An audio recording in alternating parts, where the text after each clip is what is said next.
ರೈತರೇ ನಮಸ್ತೆ, ನಿಮ್ದು ಯಾವ ಊರು? ನಮ್ಮದು ಧರ್ಮಪುರ ಗ್ರಾಮ, ಮೈಸೂರು ತಾಲೂಕು, ಮೈಸೂರು ಡಿಸ್ಟಿಕ್ಕು. ಹಾಂ, ಈ ಕೊಳೆ ರೋಗ ಬಂದಿರೋದಕ್ಕೆಲ್ಲ ಮಾಡಿದಿರಲ್ಲ, ಇದು ಏನು ಮಾಡಿದ್ರಿ? ನಮ್ಮ ತಂದೆಯವರು ಹೇಳ್ತಾರೆ. ಏನು ಮಾಡಿದ್ರಿ ಸರ್? ನೀವು ಕೊಟ್ಟಿರೋ ಮೆಡಿಸಿನ್ನ ಹಾಕಿದ್ದೀವಿ ಅಲ್ಲಿಗೆ ಗಿಡಕ್ಕೆ. ಹಾಂ, ಪವರ್ ಪ್ಲಸ್ದು ನೀವು ಅದು ಹಾಕಿದ ಮೇಲೆ ಅದು ಕೊಳೆ ರೋಗ ಬಂದಿರೋದು ಕಿತ್ಕೊಂಡಿದ್ದೀರಲ್ಲ, ಅದರಲ್ಲಿ ವೈಟ್ ರೂಟ್ಸು ಮರಿಗಳು ಹತ್ರಕ್ಕೆ ಬರ್ರಿ. ಕೊಳೆ ರೋಗ ಬಂದಿರೋದು ಇಲ್ಲಿ ಕಿತ್ತಿದ್ದೀರಾ? ಹೌದು. ನಿಮ್ಗೆ ಏನು ಅನ್ಸುತ್ತೆ, ಅಭಿಪ್ರಾಯ ಏನು? ಅಭಿಪ್ರಾಯ ಒಳ್ಳೇದು ಅನಿಸುತ್ತೆ ಸರ್. ಈ ಔಷಧಿ ಮತ್ತೆ ನೀವೆಲ್ಲ ಯೂಸ್ ಮಾಡಿದ್ರಾ? ಹೌದು ಸರ್, ಎಲ್ಲ ಯೂಸ್ ಮಾಡಿದ್ದೀವಿ. ನಿಮ್ಮ ಹೊಲದಲ್ಲಿ ಏನು ಅನ್ಸುತ್ತೆ ರಿಸಲ್ಟ್? ಚೆನ್ನಾಗಿ ರಿಸಲ್ಟ್ ಐತೆ ಸರ್, ಪಕ್ಕ ರಿಸಲ್ಟ್ ಐತೆ. ಪಕ್ಕ ರಿಸಲ್ಟ್ ಸರ್. ನಿಜ ಹೇಳ್ತಿದ್ದೀರಾ? ಹೌದು ಸರ್, ಮಾಡಿರೋದು ಕೆಲವು ಸರ್ ಹೇಳ್ತಾರೆ, ರಿಸಲ್ಟ್ ಬಂದಿರೋದಕ್ಕೆ ಹೇಳ್ತಾರೆ. ಪಕ್ಕಕ್ಕೂ ಸ್ಪ್ರೆಡ್ ಆಗಿಲ್ಲ? ಇಲ್ಲ ಸರ್, ಪಕ್ಕಕ್ಕೆ ಏನು ಸ್ಪ್ರೆಡ್ ಆಗಿಲ್ಲ. ಹೆಂಗ್ ಸ್ಪ್ರೆಡ್ ಆಗಿಲ್ಲ ಸರ್? ಎಲ್ಲಿ ಬಂದಿತ್ತು ಸ್ಟಾಪ್ ಅಲ್ಲಿಗೆ ಸ್ಟಾಪ್ ಹೊರತು. ಈಗ ಇಲ್ಲಿ ಏನಾಗೈತೆ, ಇಲ್ಲಿ ನೋಡ್ರಿ, ಈ ಬಡ್ಡೆಗೆ ಈ ಕಡ್ಡಿ ಬಂದೈತೆ. ಹೌದು ಸರ್. ಪಕ್ಕದ ಬಡ್ಡೆ ಒಂದು ಕಡ್ಡಿನೂ ಬಂದಿಲ್ಲ. ಇಲ್ಲ ಸರ್, ಬಂದಿಲ್ಲ. ಸರಿನಾ? ಆಮೇಲೆ ಇಲ್ಲಿ ನೋಡ್ರಿ, ಇಲ್ಲೆಲ್ಲ ಬಂದೈತೆ. ಸರಿನಾ? ಈ ಪಕ್ಕದ ಬಡ್ಡೆಗೂ ಬಂದಿಲ್ಲ. ನಿಮ್ಮದು ಇದೇ ಥರ ಬಂದೈತಾ? ಹೌದು ಸರ್, ಇದೇ ಇರುತ್ತೆ. ನಿಮ್ಮದು ಇದೇ ಥರನಾ? ನೀವೆಲ್ಲರೂ ಯೂಸ್ ಮಾಡಿರಾ ಸರ್? ಸರ್, ಎಲ್ಲ ಎಷ್ಟು ದಿನ ಆಯಿತು ನೀವು ಯೂಸ್ ಮಾಡಿ? ಎಷ್ಟು ದಿನ ಆಯಿತು ಸರ್? 22 ದಿನ ಆಗಿದೆ. ಈಗ 22 ದಿನ ಆಗೈತೆ. 22 ದಿನ ಆದರೂ ಏನು ಕಾಣಿಸ್ಕೊಂಡಿಲ್ಲ.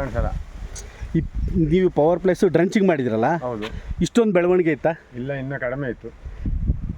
ಜಾಸ್ತಿ ಬಂದಿದೆ ಈಗ. ಕೊಡೋಕ್ಕಿಂತ ಮುಂಚೆ ಎಷ್ಟು ಅಡಿ ಇತ್ತು? ಸರ್, ಒಂದು 2 ಅಡಿ ಇತ್ತು. ಈಗ ಮೊದಲೇ 2 ಅಡಿ ಇತ್ತು. ಈಗ 3 ಅಡಿಗೆ ಬಂದಿದೆ. 3 ಅಡಿ ಬಂದೈತೆ ಮೇಲೆ. 20 ದಿನ ಆದಮೇಲೆ 1 ಅಡಿ ಜಾಸ್ತಿ ಬಂದಿದೆ. ಮೇಲೆ 1 ಅಡಿ ಜಾಸ್ತಿ ಬಂದೈತೆ. ಸುಳಿ ಎಲ್ಲ ಸುಳಿ ಚೆನ್ನಾಗೈತೆ. ಆಮೇಲೆ ಇದನ್ನ ಕೊಟ್ಟ ಮೇಲೆ ಎಲೆ ಚುಕ್ಕಿ ರೋಗ, ಬೆಂಕಿ ರೋಗ ಸ್ವಲ್ಪ ಕಾಣ್ತಿತ್ತು. ಸ್ವಲ್ಪ ಈಗ ಔಷಧಿ ಬಿಟ್ಟಿದ್ದೀವಲ್ಲ, ಈಗ ಇನ್ನು ಸ್ವಲ್ಪ ದಿವಸ ಕಂಟ್ರೋಲ್ ಆಗ್ಬೋದು. ಅದು ನೋಡೋಣ. ಅಲ್ಲ, ಈಗ ಐತಾ?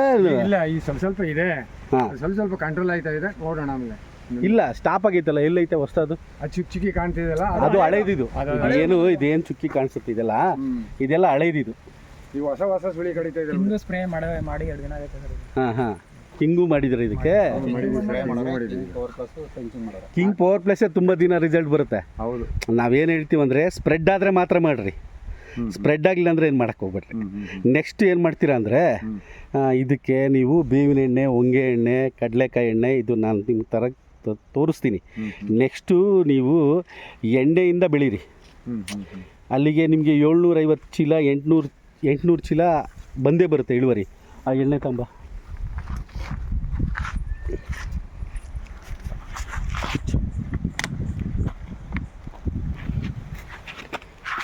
ಹಾಕು.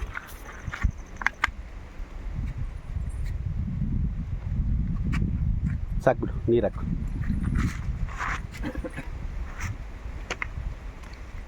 ಇದು ಬೇವಿನ ಎಣ್ಣೆ, ಹೊಂಗೆ ಎಣ್ಣೆ.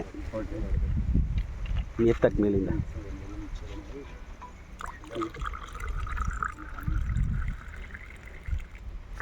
ಈ ಥರ ಹಾಕಿದ ಕೂಡಲೇ ಇದು ನೀರಾಗುತ್ತೆ, ಹಾಲಾಗುತ್ತೆ. ನೀರು ಹಾಕಿದ ಕೂಡಲೇ ಇದು ಭೂಮಿಗೆ ಸುರಿದ್ರೆ ನೋಡ್ರಿ,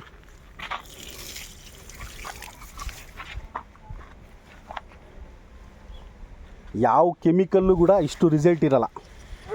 ನೀವು ದಯವಿಟ್ಟು ಎಕರೆಗೆ 100 kg ಎಣ್ಣೆ ಕೊಡ್ರಿ. ನೀವು ಎಲ್ಲೆಲ್ಲಿ ನಿಮಗೆ ಕಡಿಮೆ ರೇಟಿಗೆ ಸಿಗುತ್ತೋ ಅಲ್ಲಿ ತರ್ರಿ. ಇದಕ್ಕೆ ಕಲ್ಚರ್ ಕೊಡ್ತೀನಿ ನಾನು. ಎಕರೆಗೆ 10 ಟ್ಯಾಕ್ಟ್ರ್ ತಿಪ್ಪೆಗೊಬ್ಬರ ಕೊಡ್ರಿ. ಒಂದು 100 kg ಎಣ್ಣೆ ಕೊಡ್ರಿ. ಪ್ರತಿ ತಿಂಗಳು ನೀವು ಗೊಬ್ಬರ ಕಂಪಲ್ಸರಿ ಕೊಡ್ರಿ. ಯಾಕಂದರೆ ಕೊಳೆ ರೋಗ ಬರುತ್ತಂತ ನೀವು ಗೊಬ್ಬರ ಕೊಡೋದು ಕಮ್ಮಿ ಮಾಡ್ತೀರಾ. ಸರಿನಾ? ಗೊಬ್ಬರ ಕೊಡೋದು ಕಮ್ಮಿ ಆದರೆ ಏನಾಗುತ್ತೆ ಅಂದರೆ, ನಿಮಗೆ ಇಳುವರಿ ಕಡಿಮೆ ಆಗುತ್ತೆ.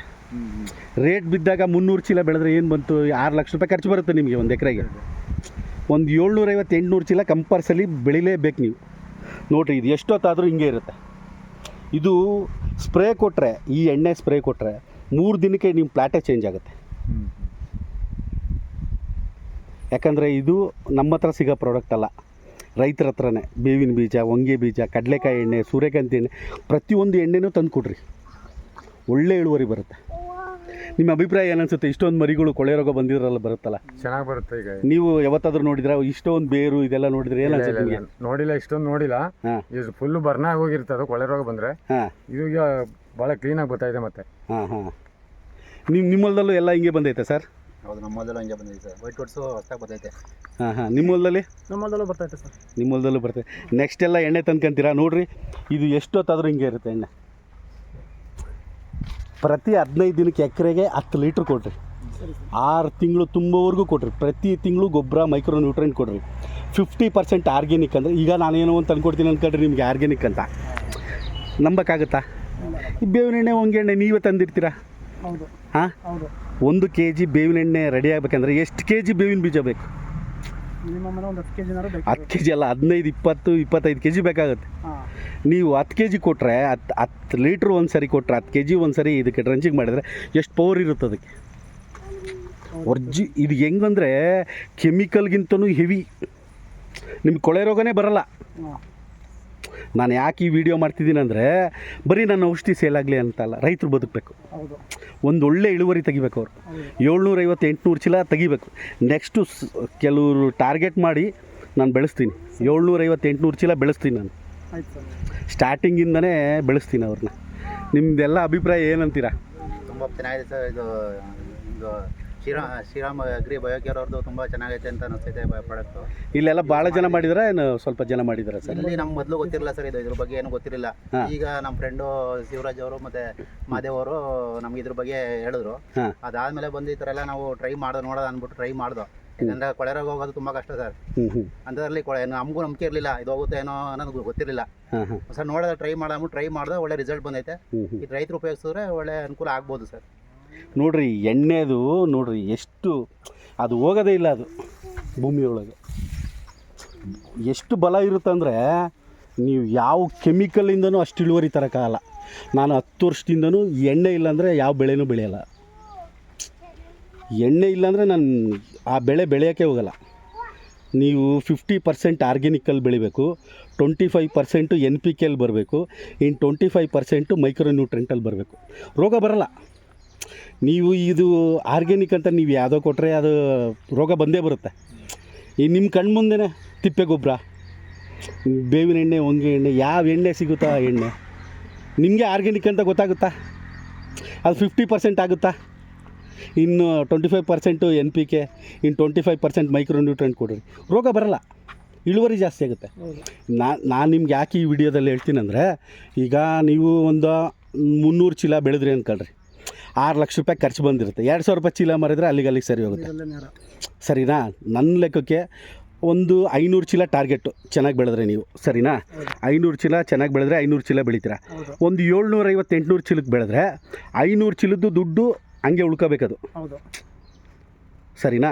ಇನ್ನು 250-300 ಚೀಲದ್ದು ಏನು ಬರುತ್ತೋ ಅದು ನೀವು ಮಾಡಿರೋ ಖರ್ಚು. ನಾನು ಬೆಳೆಯೋದು ಹಂಗೆ ಅದೇ ಟಾರ್ಗೆಟ್ ಮಾಡೋದು. ಮೂಲದಲ್ಲಿ ಅದೇ ಟಾರ್ಗೆಟ್ ನಂದು. ಈಗ ನಾನು ಇಷ್ಟೊಂದು ಇನ್ವೆಸ್ಟ್ ಮಾಡ್ತೀನಿ ಅಂದರೆ ನನ್ನ ಲಾಭದ್ದು ಎಕ್ಸ್ಟ್ರಾ ಬರಬೇಕು. ಅದಕ್ಕೆ 250-300 ಚೀಲ ಎಕ್ಸ್ಟ್ರಾ ಬರಬೇಕದು. 500 ಚೀಲದ್ದು ನನ್ನ ಶ್ರಮದ್ದು ದುಡ್ಡು ಅದು ನಂದಲ್ಲ ಅಂತಂದು ಮನೆಗೆ ಹೋಗ್ಬೇಕದು. ಆ ಥರ ಬೆಳೀರಿ. ಓಕೆ ರೈತರೇ, ನಮಸ್ತೆ.